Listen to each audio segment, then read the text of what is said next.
Hello there, you awakening wonders. Thanks for joining me today for Stay Free with Russell Brand, where we are talking about Bitcoin and cryptocurrencies and how decentralized economic models might be a significant part of liberty and freedom, in so much as anything that's able to bypass corrupt institutions affords us greater opportunities for interpersonal transaction and I suppose parallel economies. I learned a lot about Bitcoin while I was there at that conference. First of all, I want to show you a little bit of Donald Trump's speech. A lot of people thought he would go further, making some of the Federal Reserve be held in Bitcoin. But nevertheless, is it important just to see speakers of that magnitude and gravitas appearing at a conference for something that just a few years ago was a very marginal, peripheral and niche subject? Let's start off by looking at Donald Trump. We'll be on YouTube for the first 15 minutes, but then we'll be exclusively available on Rumble, simply because we are part of the set of parallel bodies and organizations that will potentially form part of a new movement that might be able to bypass all these old atrophying models. Let's have a look at Donald Trump first of all and see if what he said there was an indication that cryptocurrency is indeed the future. This afternoon, I'm laying out my plan to ensure that the United States will be the crypto capital of the planet and the Bitcoin superpower of the world, and we'll get it done. If crypto is going to define the future, I want to be mined, minted, and made in the USA. It's going to be. It's not going to be made anywhere else. And if Bitcoin is going to the moon, as we say, it's going to the moon, I want America to be the nation that leads the way. And that's what's going to happen. No, you're going to be very happy with me. You're going to be so happy. You're going to say he's the greatest guy. That's why I'm proud to be the first major party nominee in American history to accept donations in Bitcoin and crypto. For 3.5 years, the current administration has waged a war on crypto and Bitcoin like nobody's ever seen before. For those who work in this industry, they target your banks, they choke off your financial services. Have people seen that? Yes? Yeah, they have. Plenty of hands up. They block ordinary Americans from transferring money to your exchanges. They slander you as criminals. But that happened to me too, because I said the election was rigged. He said the election was rigged. He should spend the rest of his life in jail for making that statement. Of course, they say it about us, and it's okay, right? No. And by the way, we're doing very well in the election. We lost a candidate recently, crooked Joe Biden. And I thought, we lost this wonderful person. He's actually a terrible human being, if you want to know the truth, so don't feel sorry. The problem is that Kamala is worse than Joe. She's worse.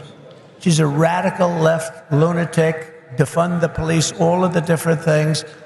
And so far she's got a little honeymoon going on right now, but when people hear about her, and she's against crypto, by the way, and she's against it very big. So I just want to let you know, you got to get out.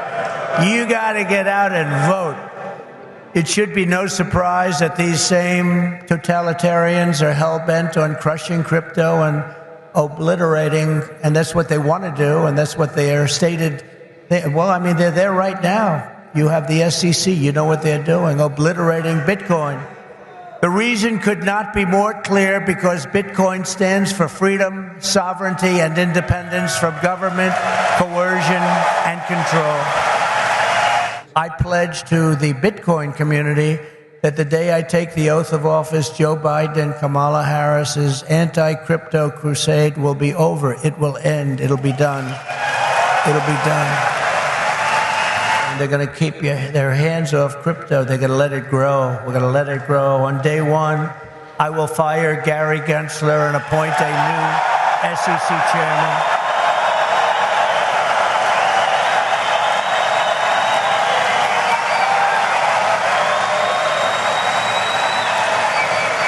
I didn't know he was that unpopular.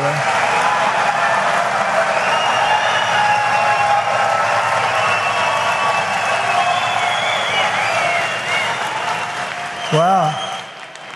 I didn't know he was that unpopular. Let me say it again. On day one, I will fire Gary Gensler. Whoa.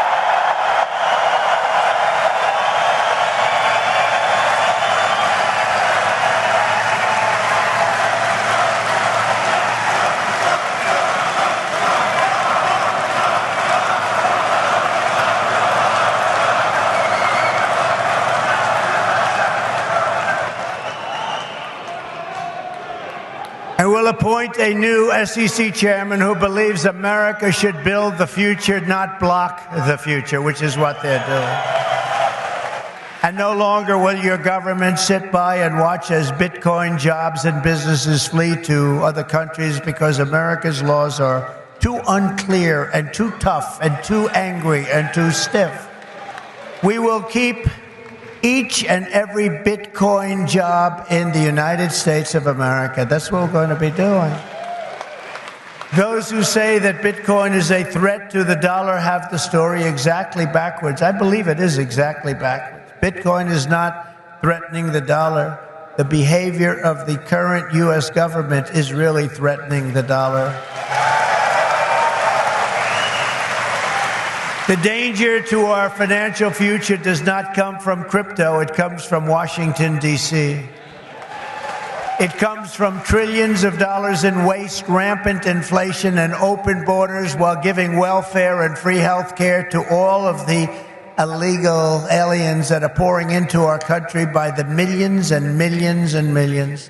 It comes from printing hundreds of billions of dollars to fund endless wars overseas while our cities are like combat zones here at home.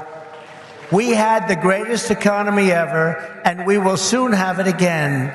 Under the Trump administration, the typical middle-class family income rose by $6,000 a year. People don't like mentioning that. America had more money to save than at any time in many decades. As a result, during my 4 years in office, now you have to listen to these numbers. These numbers are like beautiful. And I don't want to repeat myself. Listen to these numbers. As a result, during my 4 years in office, Bitcoin surged by 3,900%, from $898 the day I took office to $35,900 the day I left. That was the biggest jump, I guess, in just about any industry. Think of that. Now compare that to just after 3.5 years of Biden and Harris, adjusted for inflation, Bitcoin is up 50%. Now 50% sounds good, but not when you're comparing it to almost 4,000%, right? 50%. You know, normally you'd say, oh, that sounds pretty good. Let's not put that into the speech. No, 50% is not good. When people can't afford groceries or rent, they have no savings to store in Bitcoin. This administration caused the biggest inflation in the history of our country, and that's what's happened. Our people are being wiped out. From the very first day we take back the White House, we will replace the Biden-Harris economic stagnation with a brand new Trump economic boom. You're going to have a tremendous boom. Most importantly for our citizens, we will end the inflation nightmare that this administration has created, and we will end it quickly. It's got to end. It's destroying our country. You know, inflation is a country buster. You can go back many, many years to Germany, and you look at what happened to Germany during their huge period of inflation, destroyed the country. It's a country buster. The Bitcoiners, and I say to you that you recognize the dangers of inflation long before most others did. You understood inflation, frankly, better than anybody else. You know that, don't you? If only they had listened. They didn't listen to you. They didn't listen to you. The trillions of dollars in ridiculous waste approved by our opponents resulted in the very inflation disaster that Bitcoiners had always predicted. 20, 30, and even 40% of the value of every dollar was wiped out, and wiped out quickly. You understood that, but a lot of other people didn't. The life savings of millions of Americans was rapidly destroyed. And very simply, uncontrolled inflation is a stealth taxation of the middle class. It really is. It's a stealth taxation. I call it the Biden tax. Now I'll call it the Harris tax or the Harris-Biden tax or whatever the hell we're going to call them. But it's a disaster. It's a tax of 50%. It's a 50% tax. Inflation, think of it. It's a 50% tax on people, 50. This is a human tragedy, and it's destroyed people. It's a national disgrace. It's destroyed everything in its way. It must never be allowed to happen again, and it won't. Many Americans do not realize that the United States government is among the largest holders of Bitcoin. Does anyone know that? How about that? The federal government is almost 210,000 Bitcoin, or 1% of the total supply that will ever exist. But for too long, our government has violated the cardinal rule that every Bitcoiner knows by heart. Never sell your Bitcoin, right?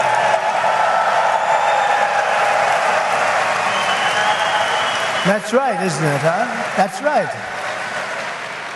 How did I figure that one? Never sell your Bitcoin. And so, as the final part of my plan today, I am announcing that if I am elected, it will be the policy of my administration, United States of America, to keep 100% of all the Bitcoin the U.S. government currently holds or acquires into the future. We'll keep 100%. I hope you do well, please. This will serve in effect as the core of the strategic national Bitcoin stockpile. And so as I take steps to transform that vast wealth into a permanent national asset to benefit all Americans, today I repeat my pledge to commute the sentence of Ross Ulbricht to a sentence of time served. It's enough. It's enough.